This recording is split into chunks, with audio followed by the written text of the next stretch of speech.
E no programa Educação Brasileira de hoje, vamos falar sobre alfabetização. Mais especificamente, sobre a polêmica que envolve o crescimento do uso da letra bastão e o possível esquecimento da letra cursiva. Para falar sobre esse tema, nós convidamos aqui a neurocientista e pesquisadora Elvira Souza Lima e a pesquisadora da Unicamp, Francisca Paula Toledo Monteiro. Muito obrigada as duas por participarem. Para começar, pensando na globalização e pensando no uso das tecnologias na escola, a criança ela está mais em contato com a letra bastão hoje? A letra cursiva ela tem espaço dentro da escola ainda? Começar com a professora Elvira, professora. A letra cursiva tem espaço não só na escola, como fora dela, né? Quer dizer, um equívoco a gente fazer essa contraposição, porque, principalmente porque não é só para escrita, né? Quer dizer, escrever é um ato cultural. E o trabalho do movimento da mão, né? Quer dizer, toda a evolução do ser humano tem a ver com a capacidade do movimento da mão, né, para construir instrumentos e para usar os instrumentos. Então, a letra cursiva é uma das manifestações desse movimento, mas você vai nas outras disciplinas, por exemplo, pensando na escola, física, química, matemática, você precisa de todas as formas de grafar, não é? E também não é um fato em outros países, né? Se a gente olhar internacionalmente, muitos países ensinam a letra cursiva, né? E é um direito da criança. Do ponto de vista do desenvolvimento humano, nós temos um argumento ainda mais forte, né? Na letra cursiva você tem a pessoa, né? A sua letra é a sua letra. É individual, é da criança. Né? Você tem essa marca. E hoje nós sabemos pela neurociências quanto que isso envolve no cérebro, o sistema emocional, a questão da identidade, etc. Então, se temos duas, ensinemos as duas. E a senhora, professora, qual que é a sua opinião em relação a isso? Então, existe espaço ainda para a letra cursiva na escola? Com certeza. A questão da letra cursiva ou a letra bastão, principalmente no início da alfabetização, causa certas polêmicas pela questão de que se considera ou se considerava, né, ou acreditava-se que a pessoa estaria alfabetizada ao conseguir grafar a letra cursiva. Né? Então, como a professora Elvira disse, muito bem pontuado, a letra cursiva ela tem as questões da subjetividade, então o seu estilo, né, a sua grafia está ali, porém não deve existir uma dicotomia, ou isto ou aquilo. Né? Na nossa sociedade tão exclusiva, né, pensamos que pode ser isto e aquilo. Né? O que não deve ser negado é o direito da criança se expressar, né? Principalmente no início da alfabetização, da forma como ela subjetivamente vai estar, né? Se apresentando. E cabe ao professor, né, alargar, ampliar as possibilidades, né, através do oferecimento de outras formas, né, desde que a criança consiga se expressar a partir disso. Professora, como é que, na verdade, assim, teve início a utilização da letra bastão, ou seja, a letra de forma maiúscula na escola? Há um tempo atrás, as crianças faziam um caderno de caligrafia, era exigido, como a senhora mesma disse, que a criança conseguisse escrever e fazer todo aquele movimento para dizer que ela estava alfabetizada ou não. Sim. Com o advento do construtivismo, a gente sabe que as crianças leem as coisas que estão no mundo, não é isso? A leitura aplicada, a leitura de livros ou até mesmo de embalagens. Isso trouxe a letra de forma, ou seja, a letra bastão para a escola? Foi essa a grande modificação? Não sei se foi essa a grande modificação e até compartilharia com a professora Elvira. Eu acho que a questão é que as coisas vão se modificando, vão evoluindo. A sociedade, ela se comunica mais a partir de escritas, né? E acredito que não existe essa questão... a escola se fechava, e se fecha ainda muitas vezes, que nós estávamos conversando, numas questões artificializadas. Bom, se o mundo está letrado, digamos assim, todo com os outdoors, com a evolução da tecnologia, muito uso da leitura, né? Dentro da escola isso deve acontecer também, né? Nós temos que ver que, primeiro, não são todos os países. Sim. Caderno de caligrafia nós tiramos no Brasil, mas continua em inúmeros países. Eu tenho material até de alfabetização em língua árabe, né, porque eu pesquiso muito alfabetização em outros países. As crianças árabes, por exemplo, fazem caligrafia em árabe, né? Você tem crianças de línguas ideográficas, como se pegar na China, eles são alfabetizados com ideogramas e inglês com letra bastão, ou letra de forma, como a gente chama, né? Ou letra palito, como fala em Juiz de Fora, e a cursiva.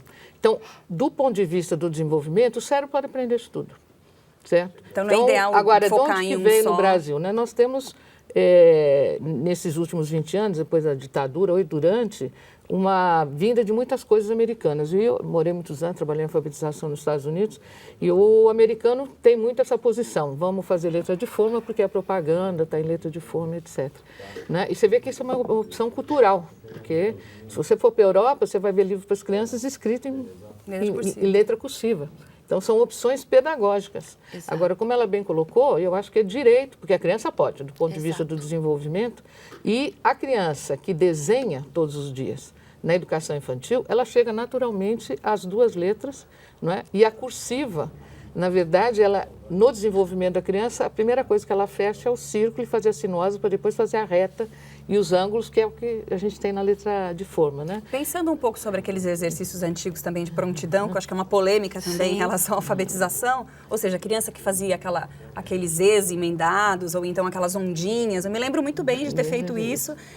Hoje, a escola não trabalha mais com essas atividades de prontidão. Isso era um preparo para que a criança pudesse desenvolver esse movimento do punho, para poder... Sim, era um preparo. Agora, hoje nós sabemos, inclusive a neurociência ajuda muito isso, a compreensão disso. Quer dizer, a criança que desenha todos os dias, 4, 5, 6 anos, que seria, né, porque o cérebro está pronto para escrever mesmo aos 7, nós sabemos, né? Então, o fato de desenhar todo dia, você trabalha isso e você não precisa fazer aqueles exercícios super motivantes, né? Aí você trabalhei com grupos indígenas aqui no Brasil e nos Estados Unidos, a cultura indígena que é tão simbólica, é tão forte, não é? E o movimento com a natureza, o movimento do corpo no espaço, as crianças indígenas, assim, são impressionantes. Elas começam a escrever e aquela cursiva já está ali. Quer dizer, o natural do desenvolvimento da criança é chegar ao movimento para fazer tanto a cursiva quanto a letra bastão, a letra de forma. Agora, tem neurocientista como o Derrane, né, que é um especialista em cérebro, leitura e escrita, que ele coloca hoje que a letra cursiva é mais benéfica para a criança, primeiro porque ela dá já a unidade da palavra no cérebro que auxilia a formação da sentença, a sintaxe, né?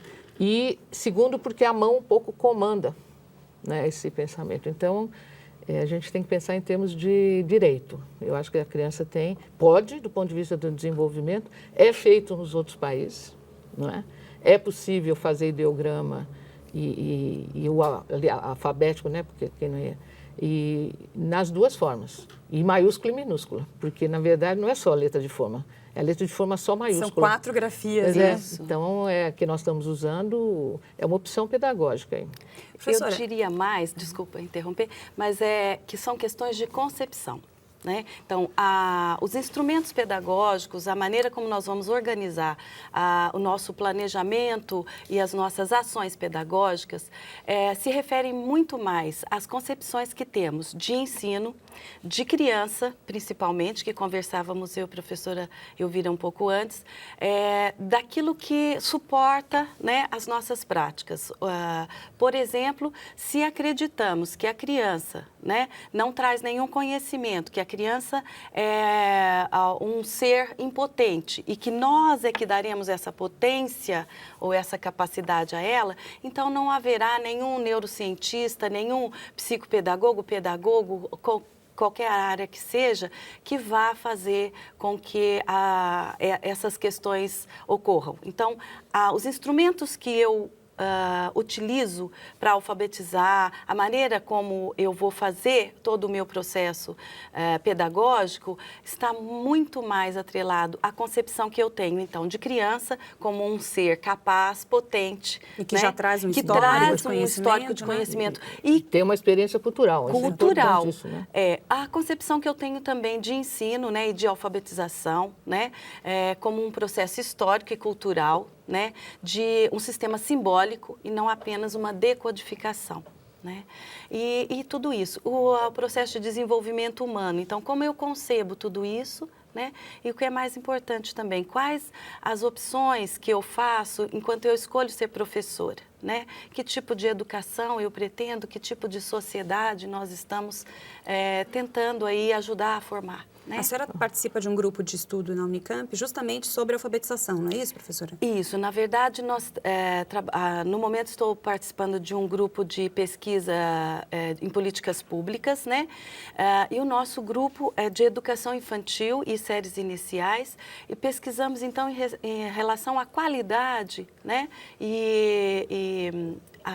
Avalizo tudo que a professora Elvira tem trazido aí também em relação à educação infantil, ao desenho da criança, à expressão corporal, né, o brincar da criança, né, tudo isso é foco das nossas pesquisas, né, e como isso influenciaria. A educação infantil não pode ter um fim em si mesmo, um fim assim, é para que a criança se alfabetize. Não, a alfabetização é uma consequência, né, da livre expressão cultural e dessas construções culturais feitas entre crianças e crianças, crianças e adultos e adultos que estão responsáveis por esse período de educação. É importante porque ler e escrever são práticas culturais, nós não temos uma genética, né? E o desenvolvimento cultural da criança é importantíssimo. Então, a educação infantil, no mundo inteiro hoje, toma outro sentido, porque nós sabemos que esse desenvolvimento da função simbólica é o primordial no currículo.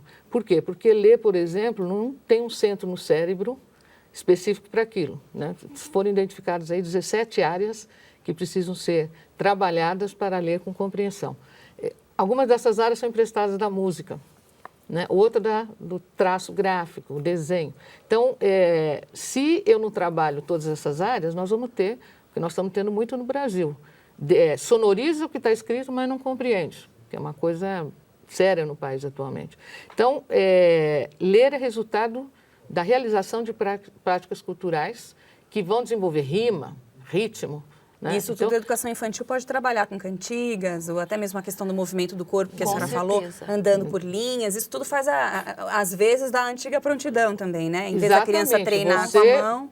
Porque a cultura na espécie humana dá conta desse desenvolvimento, né? E de uma maneira agradável para a criança também. Nossa, e para os professores. O professor não pode ficar estressado, porque passa, né, para o contexto aquilo lá, né? Eu acho que hoje nós sabemos que o cérebro do professor tem que ser considerado junto com o cérebro da criança dentro da perspectiva pedagógica. Ela falou bem, não é ninguém de neurociência, antropologia ou psicologia, como equivocadamente a gente, que são essas pessoas que vão resolver os problemas, porque as questões são de educação, não é? Agora, se eu tenho essas áreas do cérebro identificadas, eu já sei, por exemplo, que ritmo, melodia, que são desenvolvidas com a música. Então, o currículo que nós fizemos de educação infantil, que foi implantado primeiro em Guarani, em Minas, as crianças e os professores cantam todos os dias com um currículo, que aí dá para pôr toda a diversidade cultural do Brasil, etc., né? Desenham todos os dias, tem dramatização e também aprende comportamentos escolares, como observar e desenhar, essas coisas que vão ser os instrumentos que ela vai ter para a educação infantil. Aí nós temos esses resultados, como eu mostrei para você, né? Quer dizer, todas as crianças escrevendo em letra cursiva, e aí às vezes até dispensa a caligrafia. Né? Mas é necessária a caligrafia, na opinião da senhora? Depende da experiência cultural antes. Essas crianças aqui não fizeram caligrafia porque desenvolveram isso. Em outros países, inclusive europeus, eles fazem caligrafia.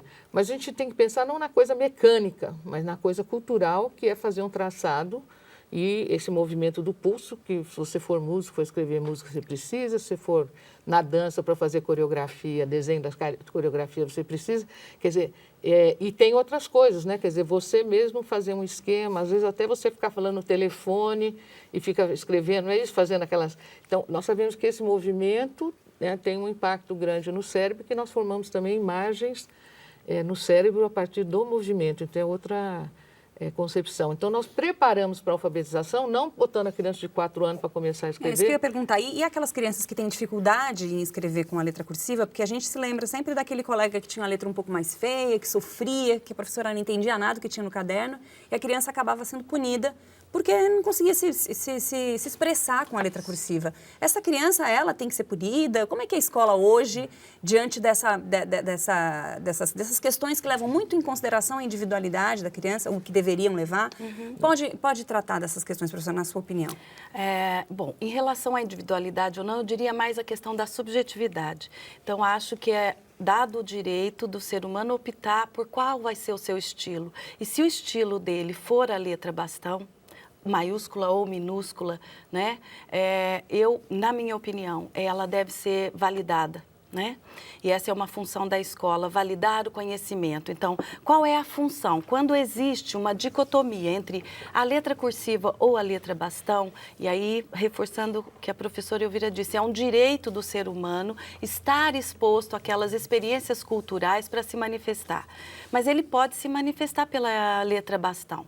O que antigamente era corrigido e punido, eu creio, não deve ser feito assim, né? Devemos voltar para a função. Qual é a função da escrita e da leitura? Não é a comunicação? Se ele se comunica, né, em letra bastão, se foi essa a opção subjetiva dele de comunicação, por que não? Não é? Então, eu não puniria, como não puno e não obrigo e nem estimulo, digamos assim, o meu aluno a fazer, mas ofereço a opção. Em relação ao desenvolvimento todo da coordenação motora, para que nós não caiamos no risco de escolarização no sentido de banco de escola. Na educação infantil. Na educação infantil. Então, mais do que andar pelas linhas tracejadas, é ter um espaço, um espaço educacional desafiador para que as crianças possam subir, descer, brincar, montar as suas brincadeiras, simbolizar, não é? Nos seus ambientes de faz de conta.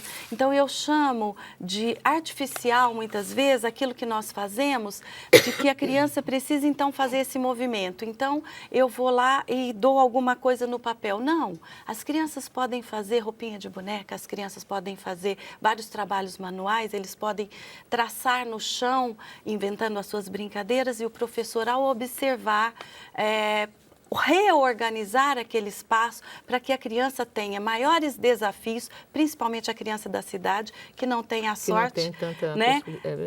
De brincar, né? De brincar, né? De movimentar o seu corpo. Então, o perigo da escolarização da educação infantil é muita cadeira, muita mesa, muito ambiente sem possibilidades da criança se movimentar. Que é uma dó para criança tão pequena, né? Professoras, tem aqui, na verdade, a gente recebeu pelo nosso Twitter e também pelo Facebook da Univesp TV, algumas perguntas de telespectadores que eu acho que seria interessante. Algumas já foram até mencionadas, mas acho que é bacana a gente destacar aqui. Gisele Joaquim, que é professora de educação infantil, ela faz uma colocação aqui. Sabemos que a letra bastão, ou de forma maiúscula, é o primeiro contato da criança em fase de alfabetização. O que fazer quando a criança sente vontade de se autoafirmar e a letra de forma não atende mais este desejo? Introduzir a letra cursiva ou não? Então, ela está falando de criança pequena da educação infantil. Não sei se a senhora pode responder. Bom, nós temos que... Hoje essa é uma questão tão polêmica no mundo todo, porque está bem comprovado que o cérebro está pronto para escrever, seja em cursiva ou bastão, aos 7 anos. Os países aí como Finlândia nunca trouxeram alfabetização antes e não tem essa visão propedêutica da educação infantil, né? Então, do ponto de vista do desenvolvimento da criança, começar a escrever no papel 4, 5 anos não é o adequado para o desenvolvimento. E hoje a gente tenta mexer nos 6, ampliando o trabalho. Ela pode trabalhar com alfabeto móvel, quer dizer, nós temos as várias coisas, quer dizer, o traçado mesmo, essa composição, né, no papel. É muito interessante porque as crianças consideram, né, eu trabalho direto em redes, em Minas, elas consideram que elas, quando estão na cursiva, elas estão mais adiantadas. No outro dia tinha um menininho que falou assim, não, eu já passei disso, eu sou da cursiva. Porque tem essa questão antropológica também da identidade. Porque a bastão é igual para todo mundo, né? Quer dizer, dá pouca variação. E a escrita não, você faz o seu estilo, você reconhece o seu aluno nesse estilo. É muito autoral, né? É muito autoral. E a escrita é uma experiência autoral. Então, tem duas coisas, né, que nós temos que considerar.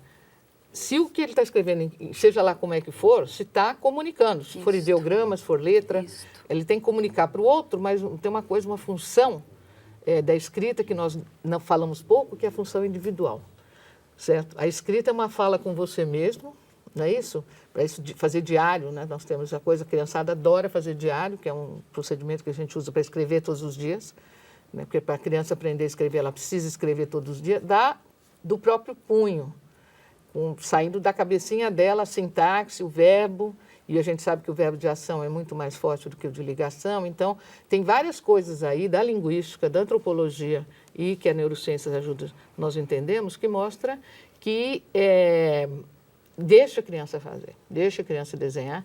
Agora, o melhor seria, 4 e 5 anos, trabalhar com o alfabeto móvel, conhecer, formar a imagem das letras na memória, que é o fundamental, né?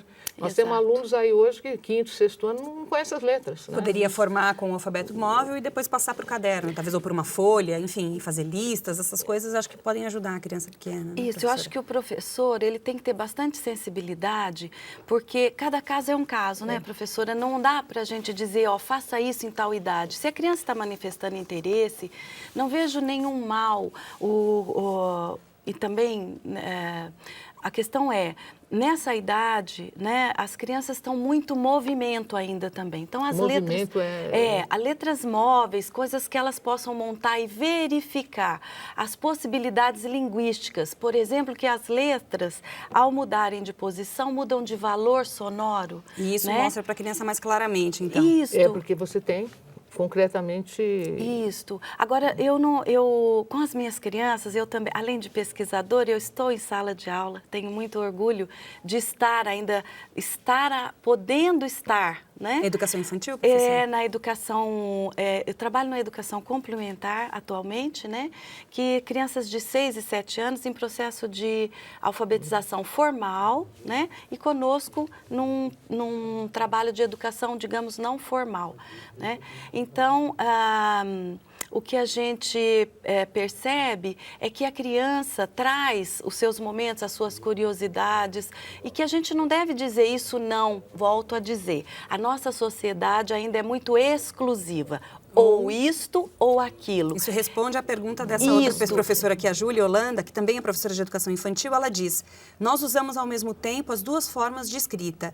Isso é seguro ou confunde a criança? Ela está dizendo da experiência dela de sala de aula. É ruim isso, professora? Com certeza não. As crianças são muito inteligentes, né? As crianças conseguem identificar porque estão culturalmente ativas, percebem, né? Embora a maioria dos nossos outdoors, computadores, etc., a letra bastão, sendo maiúscula ou minúscula, está mais em uso, mas a criança percebe todas as manifestações da escrita. Então, não precisa ter medo e nós precisamos de uma sociedade cujos paradigmas não precisam ser excludentes, ou isto ou aquilo.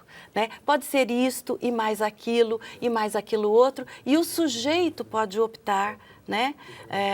E voltando um pouquinho em relação à caligrafia ou não, né? A caligrafia é um estilo, como hoje nós temos os bordados, manuais, etc., e que ainda, né, é uma opção de quem quer uma caligrafia mais elaborada. É uma arte, a caligrafia é uma arte. Vai do objetivo, né, do professor, vai do objetivo do professor e do interesse das crianças. Social, né? Por exemplo, a gente trabalhei na França... Lá eles prezam muito essa coisa do escrito, arte, não sei o quê, né? As crianças, não é? Nós temos que pensar que tudo que é da mão, né, que nós fazemos com as mãos, tem um grande valor de criação, né, e da identidade. E as crianças vão chegar. A escrita, às vezes, até aos 5 anos lá, quer dizer, eles deixar fluir naturalmente. Agora, o principal é não forçar a fazer aquilo que, né, gastar tanto tempo, né, no papel, quebra a ponta do lápis, não sei o quê, quando que a criança precisa desenvolver... entender ali. E precisa desenvolver outras coisas, precisa desenvolver música. Nós sabemos e a hoje escola, às vezes, não dá espaço para isso. Gente, música, sim, hoje, comprovadamente, nós conversávamos, porque ela dizia que canta para as crianças, né? Canto muito. Criança e professor precisa ter música todos os dias na escola. O Brasil é um país musical... Tem que aproveitar disso, né? Os outros países aproveitam, né? Exatamente. As músicas brasileiras são currículo na China. Tem uma pergunta agora da Tatiana Pita, que é formadora de professores, trabalha com formação de professor, e ela, só para a gente encerrar a nossa conversa, que também já está chegando ao final, ela diz: eu li e também compartilho da opinião que a letra cursiva só faz parte da cultura escolar e que é preciso mudar a ideia de que a alfabetização está ligada a saber fazer a letra cursiva. Já atendi crianças copistas com uma letra impecável e analfabetas. Como as especialistas observam isso e como mudar essa cultura escolar? Então, rapidamente, se vocês puderem colocar sua posição. Bom, a questão da cópia mostra que para escrever, muito claramente, você pode formar todos os movimentos e não ter o significado daquilo lá. O que significa isso? Você mobilizou algumas áreas do cérebro só para a escrita, não todas. Uma parte da escrita é fazer a cópia, né? Mas só a cópia e ter uma letra bonita, tanto cursiva ou de bastão, não serve para nada, não serve para nada, sozinho, né? Você tem que ter o quê? Desenvolver, porque o cérebro tem áreas separadas linguisticamente, então você tem que desenvolver. A escrita ainda envolve mais áreas que a leitura. Ler e escrever não são a mesma coisa. Então, se a criança é capaz de fazer isso, ela desenvolveu uma parte do que é escrever, mas ela não fez a parte maior, que é a questão simbólica, que é essa palavra que ela copiou, árvore, traz a imagem mental da árvore, significa aquilo lá, né? Na sua opinião, professora? Então, acredito ainda que nós precisamos, já que estamos encerrando, pensar nessa concepção que temos, né? Tanto para que serve a escrita, para que serve a leitura, ou, na verdade, escrevemos porque queremos ler e comunicar alguma coisa, né? Então, penso que essa concepção de que a sociedade tem que valorizar algumas coisas e não outras, né? Penso que todas as manifestações culturais devem ser valorizadas. Letra cursiva ou letra bastão devem servir para essa comunicação, para a representação subjetiva das nossas ideias, né? E da representação da nossa ausência, quando eu quero comunicar um bilhete, alguma coisa, um aviso, né, para alguém. Acho que isso é que deve ser o foco, né? E a letra, bonita ou feia, são questões também subjetivas, ela precisa estar legível, né, no processo de alfabetização. Então, legível, perdemos muito tempo, né, organizando, às vezes, propostas, currículos e etc., deixamos de aproveitar aquilo que as crianças nos trazem como riqueza daquilo, como que o ser humano realmente aprende em determinadas épocas.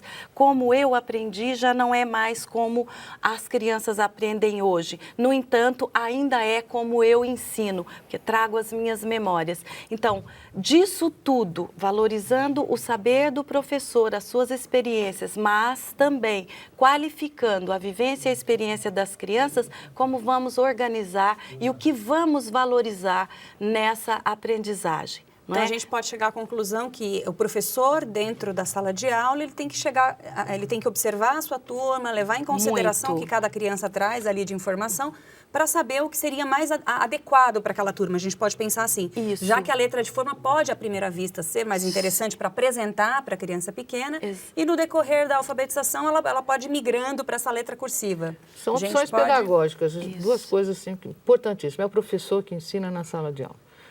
Isso né? Quer dizer, então a memória do professor tem que estar sempre alimentada e você vai recorrer à sua experiência escolar, não é isso? Então, o centro da educação é o professor, uma coisa que o país precisa entender e valorizar. E o professor também é uma pessoa em desenvolvimento que tem que aprender sempre, como ela colocou também, aprender com as crianças. Nós temos que olhar a criança como a possibilidade. Não como a dificuldade. Como dono da verdade, que aí volta também para a concepção. Para a imposição, aquela coisa que não funciona, a gente o saber sabe, está comigo. Quando eu apresento as letras para as crianças, eu não estou apresentando pela primeira vez e não estou reinventando a roda. A criança já viu a letra em várias manifestações, mesmo crianças com poucos recursos, mesmo crianças de pais analfabetos, as crianças percebem e têm todo esse contexto cultural já quando entra na escola. E então, tem coisa melhor no mundo do que a gente se sentir valorizado? Acho que para a criança isso deve ser maravilhoso também, ou é maravilhoso, né? Quando ela